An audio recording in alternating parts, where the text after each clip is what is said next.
The air in the kennel compound at FOB Armitage was a gritty cocktail of opposing elements. It tasted of diesel fumes from the generators that fought a losing war against the oppressive Afghan heat, smelled of the sharp, sterile bite of industrial disinfectant, and carried the ever-present dusty ghost of the surrounding high desert. Underneath it all was the warm, animal scent of the dogs themselves, a smell of loyalty, power, and controlled violence. The compound was a world of concrete and chain link, a place of function over form, where the only decorations were the stenciled warnings on the walls and the rhythmic metallic clang of heavy gates. It was a place built for purpose, not for comfort, and it hummed with the low-frequency tension of a coiled spring. This was the domain of men who saw themselves as modern-day centurions, their powerful canine partners the living embodiment of their own aggressive pride. In the midst of this carefully curated theater of masculine competence, she was an anomaly. Her name, according to the civilian contractor roster, was Alara Vance. But to the handlers who swaggered through the kennels, she was simply the kennel mouse. She was a creature of the background, a figure who seemed to aspire to invisibility. Her frame was slight, lost inside gray, nondescript coveralls that bore no rank, no insignia, no clue to her purpose beyond the menial. Her hair was pulled back in a severe, functional knot, and her face, often smudged with dirt or dog hair, was plain and unmemorable. She moved with an economy of motion that bordered on spectral, gliding between the kennel runs with cleaning supplies, her steps silent on the gritty concrete. She rarely spoke, and when she did, her voice was low and even, devoid of inflection. She was an object, a piece of the facility's equipment like a hose or a bucket, and that was precisely how the handlers treated her. They did not see the way her eyes, the color of a winter sky, missed nothing. They did not notice that her quiet observation was not timid, but analytical. They failed to comprehend that her silence was not a vacuum, but a presence, a deep and unnerving stillness that stood in stark contrast to their own constant noise. When she worked, her focus was absolute. She cleaned the runs with a methodical precision that was almost surgical, her hands moving with a placid certainty. The dogs, beasts of muscle and fury that barked and snarled at their own handlers, often fell silent when she drew near. They would watch her, their intelligent eyes tracking her every move, not with aggression, but with a kind of profound, instinctual recognition. It was a detail so obvious and so damning that the handlers, blinded by their own self-importance, remained completely oblivious to it. They saw a quiet woman and skittish dogs, and drew the simplest, most incorrect conclusion possible. The apex predator of this small, self-contained ecosystem was Sergeant Rex Thorne. Thorne was a man carved from the very archetype of military hubris. He was tall, broad-shouldered, with a jaw that looked like it had been designed for chewing rocks, and a voice that had only one setting: broadcast.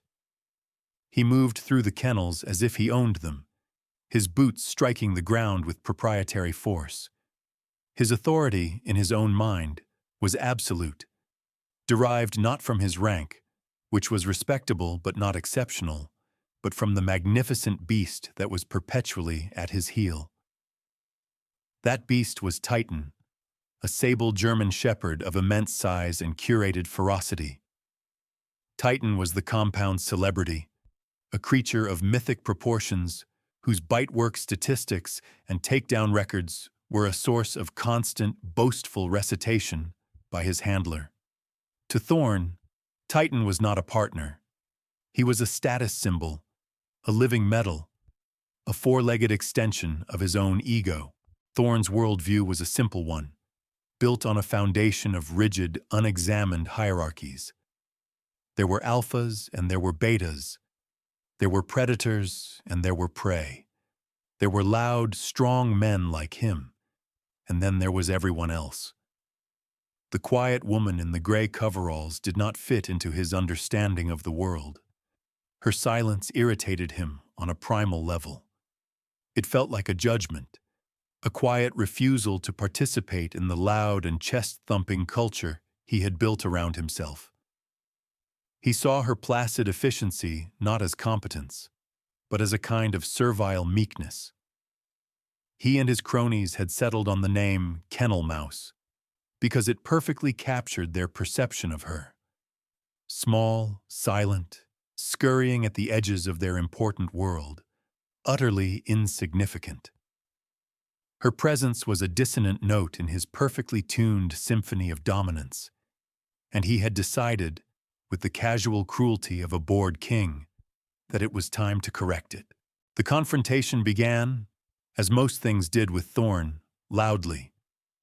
He cornered her near the red zone, a reinforced kennel at the far end of the compound. This particular enclosure was different.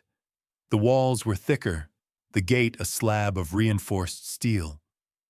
It was designed for quarantine, for the dogs that were too aggressive, too unstable, or simply too dangerous for the general population. Inside it, pacing with a liquid, predatory grace, was Spectre. Spectre was a Belgian Malinois, but that description was woefully inadequate. He was less a dog and more a weapon system sheathed in lean muscle and dark fur. He had been brought to the FOB after washing out of 3 separate elite programs for extreme handler aggression. He was a brilliant, lethal animal who tolerated no one. He moved like a shadow, his yellow eyes burning with a ferocious intelligence that unsettled even the most seasoned handlers. He was a beautiful, broken thing, and Thorn hated him almost as much as he coveted the status that would come from taming him. Vance was hosing down the concrete drain in front of Spectre's cage, her back to the compound. Thorn strode up, his boots scuffing the ground to announce his arrival. 2 of his followers, a pair of younger handlers named Gable and Rivas, flanked him, smirking in anticipation. "Mouse!" Thorn barked. The name echoed off the concrete. She did not flinch. She did not turn. She continued her work, the steady, rhythmic sweep of the water her only reply. Her refusal to acknowledge him was a lit match dropped into the puddle of gasoline that was his ego. "Hey! I'm talking to you!" he snapped, his voice rising. He took 2 more steps, planting himself directly behind her, invading her personal space. The smell of his cheap cologne and stale coffee filled the air. "Some of us are trying to work with our partners here. Your little splashing party is upsetting my dog." Slowly, deliberately, Vance straightened up. She turned off the hose, coiling it with an unhurried precision that was infuriating to watch. She finally turned to face him. Her expression was utterly blank, a placid sea. There was no fear, no anger, no deference. There was nothing. It was like looking at a granite slab. "The drain requires cleaning twice daily," she stated. Her voice was calm, a simple declaration of fact. The clinical simplicity of her response seemed to short-circuit Thorn's brain. He had expected her to stammer, to apologize, to shrink away. This calm, factual dismissal was not on the script he had written in his head. Gable and Rivas snickered, and Thorn's face flushed a deep, mottled red. "Don't you get smart with me," he growled, leaning in closer. "You're a janitor. You push a broom and you scoop poop. You know nothing about these animals. You look at them and you see pets. I look at them and I see warriors, especially that one." He jerked his thumb towards Spectre's cage.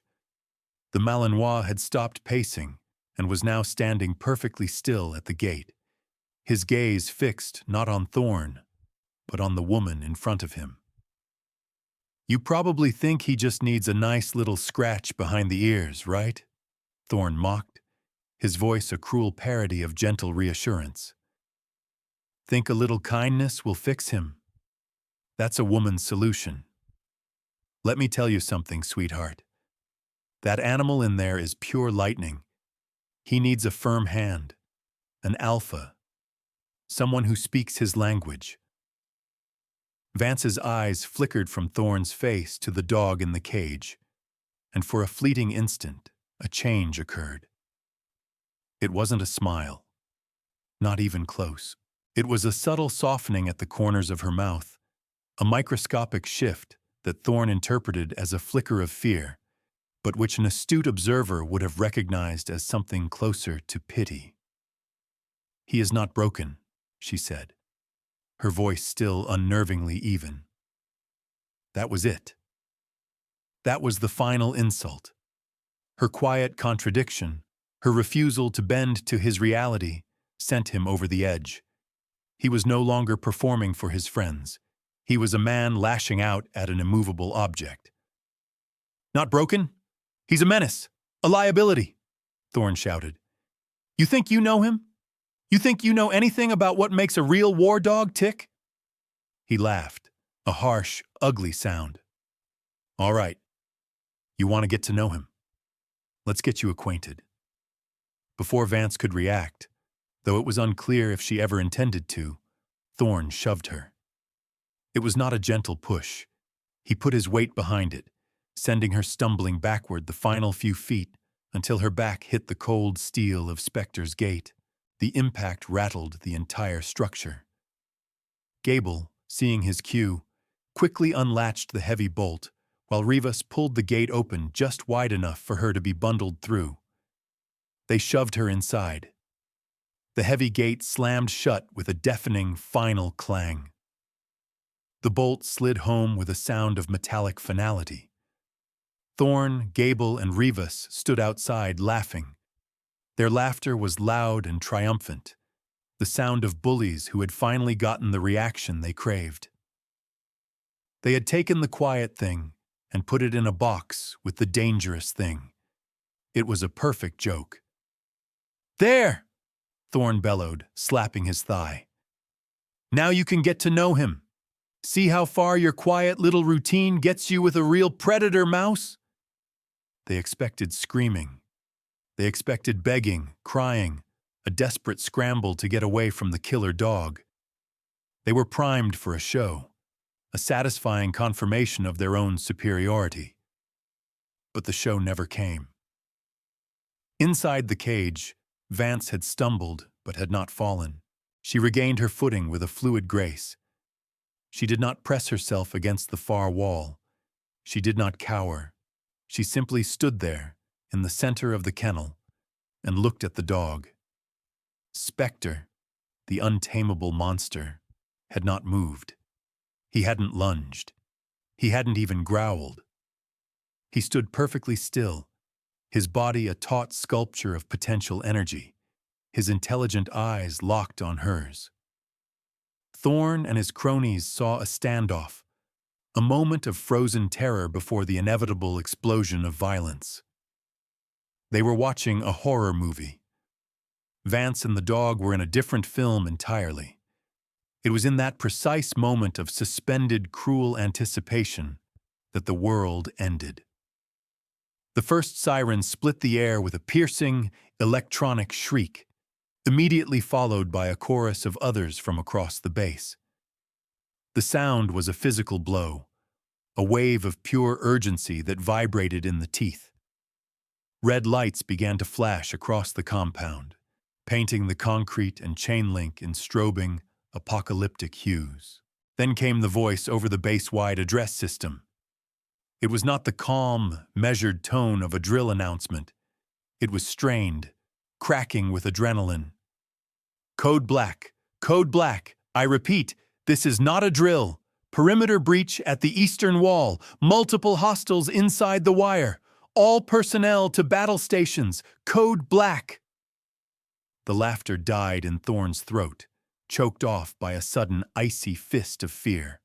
The world had just tilted on its axis. The game was over. This was real. For a horrifying second, he forgot everything. The woman, the dog, the cage. His mind was a maelstrom of confused, panicked protocols. Gable and Rivas looked at him, their faces pale, their boyish smirks replaced with the wide-eyed terror of children caught in a thunderstorm. "Move!" Thorn finally managed to roar, his voice a half-octave higher than usual. "Get your dogs! Go!" The compound exploded into a symphony of chaotic noise.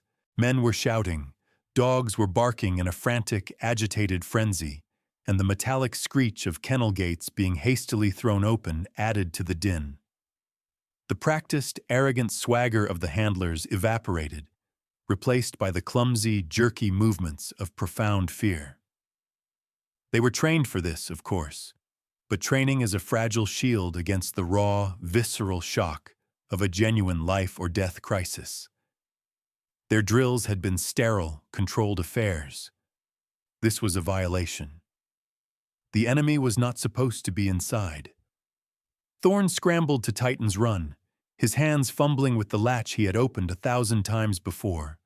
His heart hammered against his ribs, a frantic drumbeat against the backdrop of the wailing alarms. Titan was feeding off his handler's panic, whining and spinning in circles, his usual stoic discipline shattered. "Heel, Titan! Heel!" Thorn commanded, his voice cracking. The dog ignored him, too agitated by the sirens and the scent of human fear that was now pouring off his handler in waves. Across the compound, it was the same story. Handlers struggled to leash their dogs, their commands lost in the cacophony. The animals, exquisitely sensitive to their partner's emotional states, were becoming liabilities instead of assets. The finely honed weapons were devolving into a pack of agitated, confused animals. The entire K9 unit, Thorn's kingdom of perfect control, had collapsed into utter disarray in less than 30 seconds. It was a total failure of conventional authority, a complete systemic breakdown, and at the center of it all, Thorn himself was the most spectacular failure. His alpha persona had been stripped away, revealing the terrified, incompetent man beneath. He and the others were so consumed by their own panic that they completely forgot about the woman they had locked in the red zone cage. They had forgotten the kennel mouse, and in that cage, the world was not ending. It was beginning. Amidst the strobing red lights and the cacophony of sirens and shouting, the interior of Spectre's kennel was an island of absolute preternatural calm. Ilara Vance had not moved. Her breathing was even, her posture relaxed. The chaos outside might as well have been on another planet. She watched the pandemonium for a moment, her face a mask of clinical assessment. She was not observing a disaster. She was diagnosing a symptom. Then she acted. She turned her head slightly and made a sound. It was not a word. It was a soft, two-note whistle, a quiet, melodic inquiry that was somehow sharp enough to cut through the surrounding noise. Spectre, the dog of pure lightning, the untamable killer, immediately broke his statue-like stillness. He did not lunge or attack. He sat. His hindquarters hit the concrete with a decisive thump. His ears swiveled forward. His entire body tightened into a state of perfect, focused attention, and his burning yellow eyes were fixed on her face, waiting. The transformation was instantaneous and total. He had gone from a caged predator to a dedicated soldier awaiting his orders. Thorn, who had finally managed to clip a leash onto Titan's collar, happened to glance over at the red zone cage. What he saw made his panicked mind grind to a halt.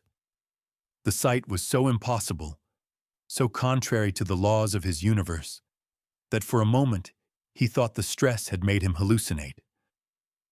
The kennel mouse was standing calmly, and the monster, Spectre, was sitting before her like a perfectly trained puppy. Vance raised a hand to her wrist. A small, black, featureless band was strapped there. It wasn't a watch. She tapped its surface twice. A low-frequency hum, almost subliminal, pulsed from the device. At the same time, she began to speak. Her voice was no longer quiet. It was crisp, clear, and resonant with an authority that seemed to physically press the air down. It was the voice of pure command. Fenrir, stand by. Nyx, engage auditory filter. Jin, scent channel 4. She was not speaking English. The words were a clipped, guttural blend of German and Dutch, a specialized lexicon designed for a unique audience. And that audience was not human. Across the compound, a chillingly strange phenomenon began to occur. A sleek black shepherd named Nyx, who was fighting against her handler's frantic tugs, suddenly went still. Her head cocked, and she sat, ignoring the man shouting her name. In another run, a massive Dutch shepherd, Fenrir, ceased his frantic barking and lay down, head on his paws, facing the red zone cage. A third dog, a sable Malinois named Jin, who had been snapping at the chain link, stopped and began sniffing the air with a new, focused intensity. One by one, the 4 most elite, most difficult dogs in the unit, the ones the other handlers privately feared, disengaged from the chaos. They ignored their masters. They ignored the sirens. They turned their bodies and their entire beings toward the woman in the cage. Thorn watched, his mouth hanging open, a cold dread creeping up his spine. These were his unit's dogs.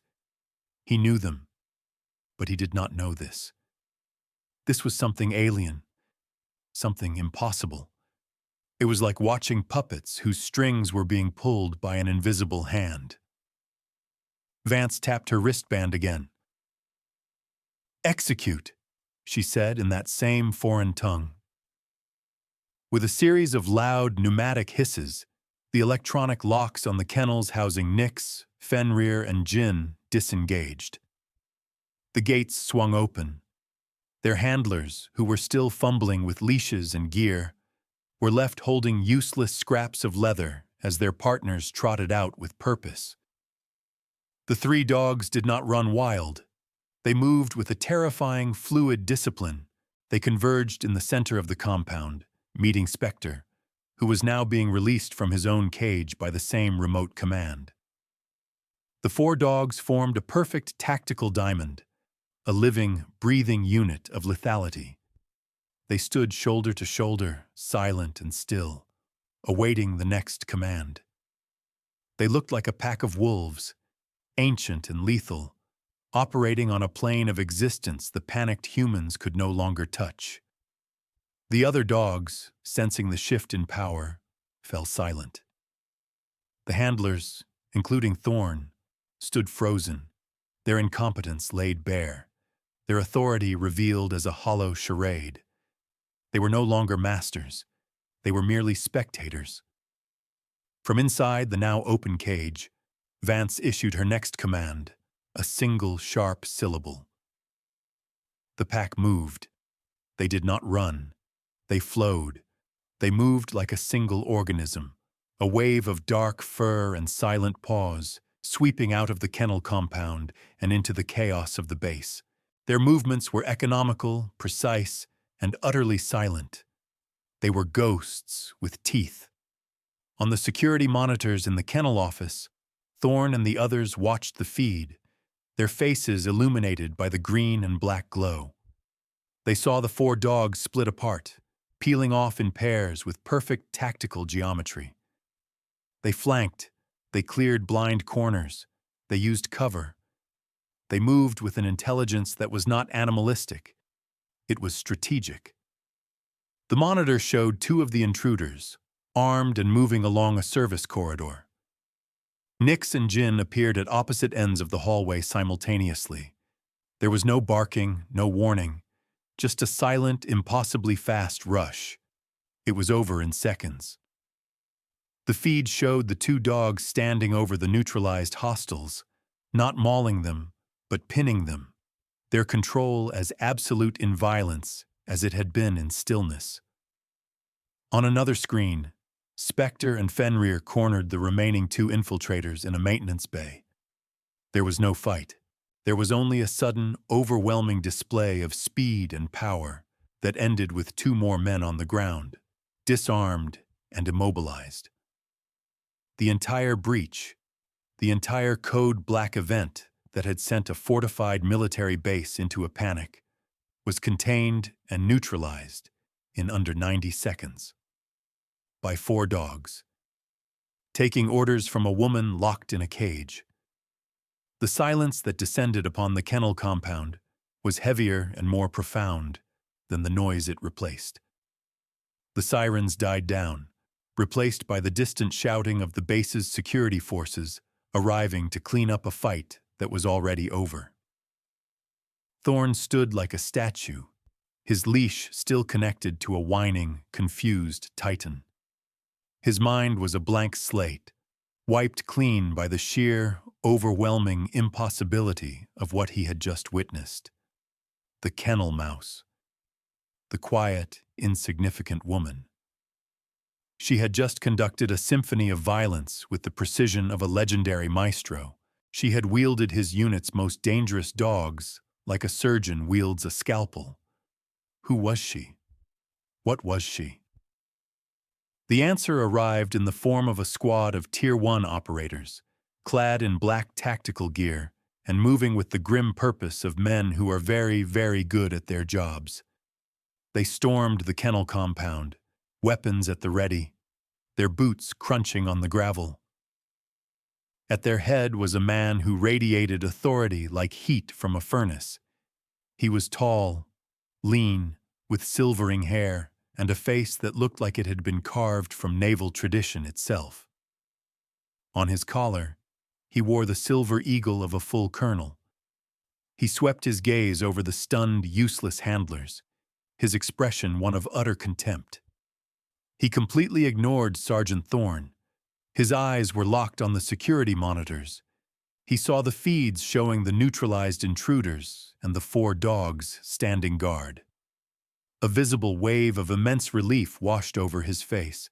He strode past Thorn as if he were a piece of furniture and went directly to the red zone cage, where Vance now stood, wiping her hands on her coveralls. The colonel did not try to open the gate. He did not ask what had happened. He snapped to the most rigid, formal position of attention Thorn had ever seen, his back ramrod straight, his heels clicking together. His voice, when he spoke, was a clear, sharp report that cut through the thick, dazed air of the compound. "Cerberus, status report," he commanded. "Is Protocol Chimera active?" Thorn's blood ran cold. Cerberus, a call sign, a designation of immense importance. From the cage, Vance's voice returned, as clinical and calm as if she were discussing the weather. "Protocol Chimera is active and green, Colonel. 4 assets deployed. Perimeter is secure. We have 4 tangos neutralized and contained. No friendly casualties." The colonel nodded, a single sharp jerk of his head. "Understood. Excellent work, Doctor." Doctor? The word hit Thorn like a physical blow. He felt his knees weaken. The colonel finally turned, his gaze falling upon Sergeant Rex Thorn. The contempt in his eyes had now been focused to a laser point of pure, incandescent fury. He walked slowly towards Thorn, each step a hammer blow of judgment. "You," the colonel said, his voice dangerously quiet. "You are Sergeant Thorn." It was not a question. Thorn swallowed, his throat suddenly as dry as the desert outside. "Yes, Colonel," he croaked. "Sergeant," the colonel began, his voice a low, terrifying growl. "Do you have any idea what you have just done?" Do you have any comprehension of the monumental, catastrophic level of your incompetence? He gestured with a rigid, trembling hand towards the woman in the cage. You just locked Dr. Alara Vance, the lead architect of the Defense Department's experimental K9 cybernetics and strategy program, in a cage with her own primary asset. You put the single most valuable human mind in asymmetrical warfare development in what you believed to be a life-threatening situation, for a joke. The name descended on the room like a bomb. Dr. Alara Vance. Even Thorne, in his ignorant bubble, had heard that name. It was a legend, a ghost in the machine whispered about in intelligence briefings. Vance was the semi-mythical figure who had revolutionized K9 tactics, the one who had developed the bio-interface comms systems that allowed for silent, off-leash coordination of entire K9 teams. She was said to have PhDs in animal psychology, cybernetic engineering, and military strategy. She was not a support staff member. She was the creator of the entire system. The colonel continued, his voice flaying the skin from Thorne's pride. Cerberus is not some cute nickname, Sergeant. It is her official program designation. And Protocol Chimera is the operational name for her direct command override system. Those are not your dogs. They have never been your dogs. They are, and have always been, hers. Their primary loyalty is hardwired to her voice, her commands, her biometrics. You are not their alpha. You are their temporary custodian. You are a glorified dog walker, and you just tried to assert your dominance over their queen. The full, crushing weight of his arrogance, his prejudice, his world-shattering mistake came crashing down on Rex Thorne. He looked from the furious colonel to the woman, Dr. Vance, who was now being led out of the cage by one of the operators. She was still just a plain woman in gray coveralls. But he was not seeing her anymore. He was seeing the legend. He was seeing the quiet, unassuming face of a power so vast and so far beyond his comprehension that he felt himself physically shrinking. The kennel mouse had become a dragon. The aftermath was a blur of controlled, efficient activity. The Special Operations Team secured the prisoners. Base security established a new, wider perimeter. The handlers, Thorne included, were ordered to stand down, to secure their now useless dogs and stay out of the way. They were ornaments, relics of a bygone era of warfare, and they knew it. The real work was being done by Dr. Vance and the colonel, who were huddled over a datapad. Their conversation a quiet, rapid-fire exchange of technical jargon and strategic assessments that was utterly incomprehensible. An hour later, when the immediate crisis had passed and a semblance of order had been restored, Vance approached him. Thorne was standing by Titan's kennel, numbly stroking the dog's head. He looked up and saw her, and a fresh wave of fear and shame washed over him. He braced himself for shouting, for a tirade, for the career-ending reprimand he so richly deserved. But her face was as calm and unreadable as ever. Her voice, when she spoke, held no anger. It was the detached, analytical tone of a scientist observing a failed experiment. "Sergeant Thorne," she began, her eyes focused on his hands as he fumbled with Titan's collar. "During the alert, your heart rate, according to the kennel's ambient biomonitors, spiked to 184 beats per minute. Your respiration was shallow and erratic. You released a flood of cortisol and adrenaline that your animal immediately detected. Your fear and panic were transmitted down the leash and rendered him ineffective. A tactical liability." She paused, letting the clinical diagnosis hang in the air. "Your attempt to assert dominance over me was based on a flawed assessment of the operational environment. You mistook quiet for weakness. You confused physical presence with authority. You relied on social posturing instead of empirical data. These are not character flaws, Sergeant. They are critical tactical failures. In a combat situation, they create vulnerabilities that get people killed. Thorne could not speak. He could only nod, his head bobbing like a child's toy. The colonel walked up behind her. "Dr. Vance, I have his discharge papers ready. He'll be on a transport back to the States by morning, pending a full court-martial." Thorne closed his eyes, ready for the inevitable end. But Vance held up a hand. "No, Colonel," she said, not looking at him. "That would be a waste of a potentially valuable asset." She finally looked directly at Thorne, her gaze piercing. Punishment is an inefficient tool for behavioral modification. Education is more effective. The sergeant does not need to be drummed out of the service. He needs to be recalibrated. She turned back to Thorne. "Your new assignment is effective at 0400 tomorrow. You will report to me here. You will be responsible for the sanitation of all 4 Chimera kennels. You will prepare their meals according to a nutritional schedule that you will memorize. You will maintain their equipment. You will spend your days observing. You will learn the name, the history, the psychological profile, and the specific biometric markers of every dog in my pack. You will not speak to them. You will not attempt to touch them. You will not issue them a single command. You will learn respect through service. You will learn humility through observation. You will learn that true leadership has nothing to do with the volume of your voice. That will be your education." Dismissed.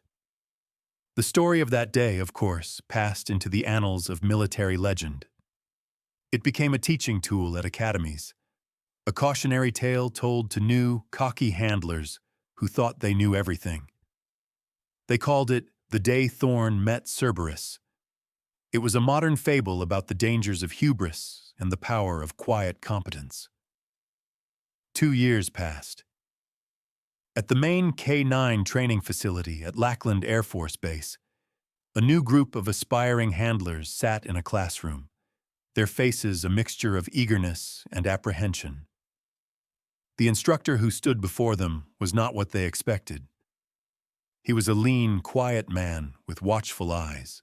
He carried himself with a deep, unshakable calm. His name was Master Sergeant Rex Thorne. He began every new class the same way. "My name is Master Sergeant Thorne, and I am here to teach you how to be a K-9 handler.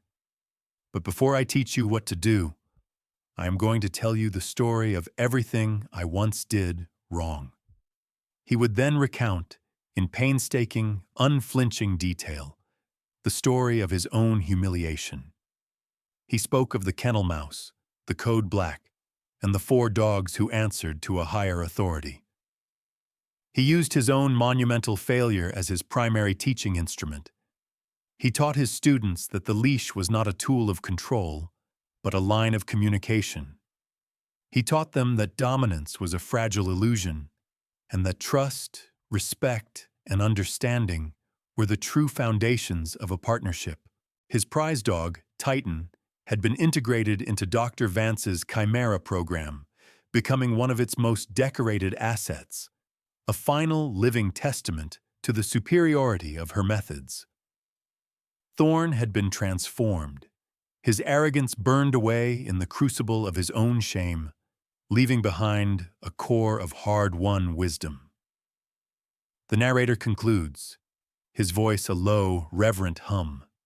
"In the quiet corners of the world, in the overlooked and underestimated, lies a strength that the loud and the proud can never comprehend. True authority is not seized, it is earned. It is not proclaimed, it is demonstrated. It is the calm heart in the storm, the steady hand on the rudder, the quiet mind that sees the path while others are still blinded by the lightning. It is a force that does not need to announce itself, for its actions speak with a clarity that renders all boasting obsolete. The world is full of those who mistake the thunder for the lightning, who believe that the loudest voice in the room is the most powerful. But real power, the kind that changes the world, is often found in the silence that follows. It is the quiet competence that waits, patiently, for the moment when it is needed most. And in that moment, it does not argue, it simply acts, and its actions become the new, undisputed truth.